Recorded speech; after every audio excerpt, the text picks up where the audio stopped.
It's not the first time. It's not the second. It's one case after another, one issue after another. And together, they tell a story that almost no one has the courage to list. By the end of this video, you'll have before you two churches and two opposing destinies, and you'll understand why numbers, when placed side by side, speak louder than any speech. Let's start with today's news. The Jesuits, the Church's largest and most influential religious order, have announced they will halve their novitiates in North America from 5 to 2 by 2028. The reason, stated in the letter of July 9th, is simple. There are no longer enough vocations. Managing 5 novitiates requires a great deal of quality personnel, explained a superior. Simply put, there are no longer enough young people. And anyone familiar with recent history will hear an echo here. It is the same order that in the post-Vatican II period spearheaded every opening, every reform, every adaptation to the times. And the times, today, are presenting them with the bill. But is this an isolated case? Let's move to France. And it turns out it's happened again. An analysis by Laurent Dastros, recently published, reveals something shocking. 3 French dioceses, Ère et Dax, Le Puy-en-Velay, and Le Havre, have not ordained a single diocesan priest for 12 to 14 years. Carcassonne closed a 19-year gap only in 2025, ordaining a 51-year-old candidate. Not a boy, a middle-aged man, the only one in nearly 20 years. And if this trend continues, Dastros warns, some of those dioceses could eventually find themselves with as few as 3 native priests each. Just 3 priests for an entire diocese. And it's not just priests. Even the female orders that abandoned their habits and cloisters in the 1970s now have elderly nuns and no young ones knocking on their doors. Entire convents are dying out with their last nuns, one after another. Now one might say it's secularization, it's the era, it's Europe that no longer believes, and that's partly true. The crisis has many causes, and it would be dishonest to reduce it to just one. But then we need to explain another fact, one that ruins the convenient explanation. Because in the same dechristianized world, in the same countries, in the same years, there are those who don't lose vocations at all. On the contrary, it's not just a matter of numbers, it's a matter of choice. The choice, made 60 years ago, to chase the world rather than be left behind. Those who have chased the world, dissolving discipline, rewriting the liturgy, softening doctrine, today find themselves with empty churches and closed novitiates. The world simply doesn't need a church that resembles it. And here, the video flips, because while the Jesuits are closing, the exact opposite is happening elsewhere.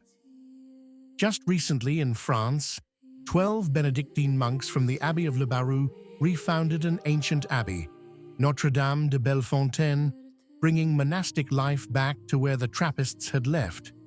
Their liturgy, in Latin and Gregorian chant. The new prior said it without fear. Our liturgy will be celebrated in Latin and Gregorian chant. There will be those who love it and those who don't. Everyone must discern for themselves. There's no chasing after the fad of the moment. And the young people are coming. Let's go to the United States. In St. Louis, a church dedicated to St. Francis de Sales was about to be demolished after the parish closed in 2005. Then Archbishop Raymond Burke entrusted it to an institute associated with the Old Mass.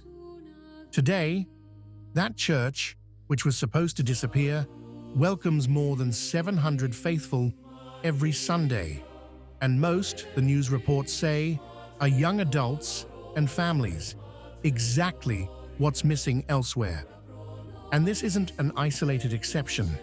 Seminaries associated with the Old Mass in Europe and America struggle to find space for all the candidates, while just a few kilometers away, immense diocesan seminaries remain half empty. There are young people. It's the message that changes everything. And then there's the greatest sign of all, the pilgrimage from Paris to Chartres. Every year, tens of thousands of young people walk those kilometers behind the ancient Mass, and every year there are more. Even Benedict XVI's secretary recently recalled this. Where tradition is preserved, numbers grow, especially among young people. It's not the nostalgia of some elderly people, it's the enthusiasm of young people. And here they are, the two churches, side by side. On one side, glorious orders closing their novitiates and dioceses stagnant for 20 years. On the other, monasteries reborn, churches saved from demolition, pilgrimages booming. The difference isn't money, it's not marketing, it's not the era. There's only one difference: loyalty to what has been handed down. Because a young person doesn't leave everything, career, family, comfort, for a church that tells him that perhaps the world is right. He does so only for something absolute, eternal, worth more than his own life. The solemn liturgy, the sacred guarded, the clear doctrine, they don't alienate young people, they attract them. It's the exact opposite of what has been repeated for 60 years. It must be said honestly, so as not to cheat. The ancient Mass alone does not make saints, and in traditional communities, not everything is perfect. Grace blows where it wills, even in a small, faithful, and fervent modern parish. And the vocations crisis has deep roots that no liturgy alone can resolve. Broken families, faith no longer transmitted, a weary West. It would be simplistic to deny it. But precisely because the causes are so many, that fact remains there, stubborn, demanding an explanation. If abandoning tradition were the cure, the Jesuits would be full of novices today, and yet they are closing. But be careful. This isn't a video for celebration, nor for dividing the church into factions. Those who love tradition don't celebrate the empty churches of others. They mourn them, because they are souls. The issue isn't us versus them. The issue is a question that concerns everyone. What keeps the church alive? And the answer, written in numbers, is as old as the gospel. The history of the church, after all, has already seen it happen. When the empire collapsed and all seemed lost, it was not the powerful who saved Christian civilization, but a handful of monks who, in the silence of the cloisters, continued to pray and copy the word. From the few faithful, much has always come again. Because Jesus didn't say, "Adapt to the world, and you will be many." He said that if the grain of wheat doesn't die, it remains alone, but if it dies, it bears much fruit. Tradition is that grain that the world thought was dead. They thought it was buried, in the years when everything seemed destined to collapse. Instead, it is precisely from there, from the seed that seemed lost, that life springs forth today. Not where the century was chased, but where eternity was guarded. Perhaps this is the message the numbers unwittingly are shouting, that the church is saved not by resembling the world, but by remaining itself, that the future, against all odds, has the ancient face of tradition. So the real question isn't which of the two churches will win. It's which of the two brings young people, families, and the future to Christ. The numbers, for once, are providing an answer. If you'd like to support the channel and our work, you can do so through subscriptions.